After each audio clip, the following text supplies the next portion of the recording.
Good afternoon बच्चों। तो आप सब पढ़ पढ़ के बोर हो गए होंगे। किसी के पढ़ने का मन है या कहानी सुनने का मन है? बताओ। कहानी सुननी है? पढ़ पढ़ के बोर हो गए हो तो मैं आज आपको एक कहानी सुनाती हूँ। हाथी और चींटी की कहानी सुनी है किसी ने? नहीं सुनी है? मैं सुनाती हूँ। एक बहुत बड़ा हाथी होता है, तो उसको अपने शरीर पर बहुत घमंड होता है कि मैं तो इतना बड़ा हूँ, इतना विशाल हूँ, चींटी मेरे सामने कहाँ टिक पाएगी। उस चीज को बहुत अहंकार में ले लेता है वो।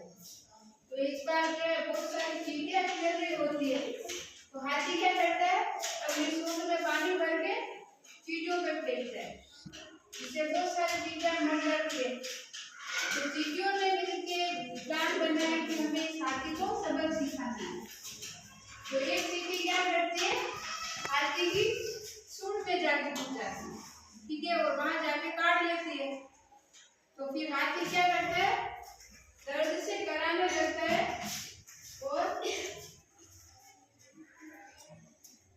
और चींटियों से माफी मांगता है कि मुझे अपने शरीर पर बहुत ज्यादा घमंड था, पर एक छोटी सी चींटी भी मुझे बेहाल कर सकती है, ये मैं नहीं समझ पाया। तो कभी भी इस कहानी से हमें क्या शिक्षा मिलती है कि हमें अपने शरीर पर या अपने बड़े होने पर कभी घमंड नहीं करना चाहिए। एक छोटी सी चींटी भी हाथी को मार सकती है और एक बड़ा हाथी भी एक छोटी सी चींटी को नहीं मार सकता है। ठीक है, समझ आया आपको? क्या शिक्षा मिलती है हमें इस कहानी से? किसी चीज का घमंड नहीं करना चाहिए, अपने बड़े होने का, बड़ेपन का घमंड नहीं करना चाहिए। ठीक है, और सुनोगे कहानी?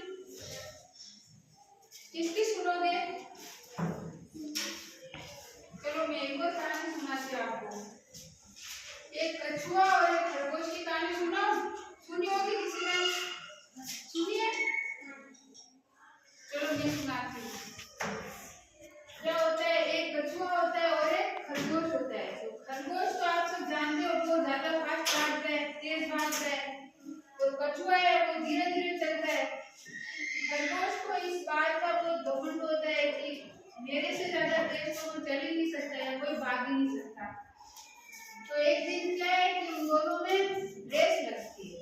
किसमें? कछुए और खरगोश में, दोनों में रेस लगती है। तो खरगोश तो क्या है, जल्दी जल्दी भाग के चला जाता है।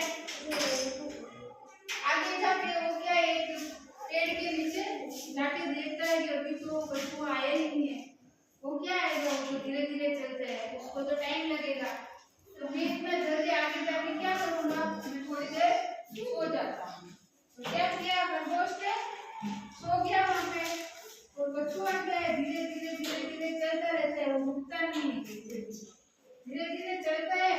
आगे जाके कछुआ आगे रेस जीत जाता है, कछुआ आगे चला जाता है। फिर क्या है, खरगोश की जैसे नींद खुलती है तो देखते हैं कि अभी तक तो कछुआ आया ही नहीं है, उसे लगता है कछुआ अभी भी वही है। तो आराम से धीरे धीरे चलता है, फिर से आगे जाके देखता है तो क्या है, कछुआ तो आगे उससे पहले आगे पहुंच गया होता है।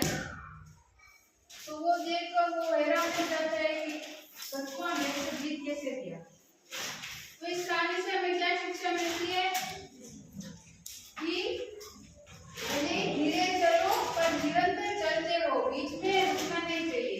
अगर हम बीच में विराम ले लेते या रुक जाते तो हमारी हार पक्की है। तो कछुआ ने हमें क्या सिखाया? कछुआ ने हमें क्या सिखाया? भले धीरे धीरे चलो लेकिन लगातार चलते रहो। ज्यादा तेज दौड़ोगे, भागोगे और रुक जाओगे, आराम कर लोगे तो आप अपने लक्ष्य तक कभी नहीं पहुंच पाओगे।